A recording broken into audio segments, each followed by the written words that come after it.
جب نبی اکرم صلی اللہ علیہ وسلم کے مرض میں شدت ہو گئی تو آپ صلی اللہ علیہ وسلم نے فرمایا کہ میرے پاس سامان کتابت لاؤ تاکہ تمہارے لیے ایک تحریر لکھ دوں تاکہ بعد میں تم گمراہ نہ ہو سکو۔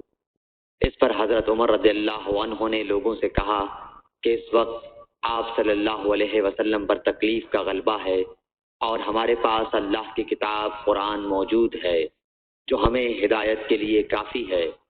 اس پر لوگوں کی رائے مختلف ہو گئی اور شور و غل زیادہ ہونے لگا۔ آپ صلی اللہ علیہ وسلم نے فرمایا میرے پاس سے اٹھ کھڑے ہو، میرے پاس جھگڑنا ٹھیک نہیں۔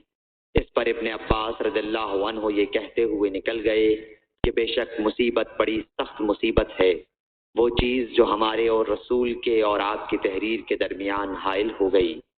صحیح بخاری حدیث نمبر 114۔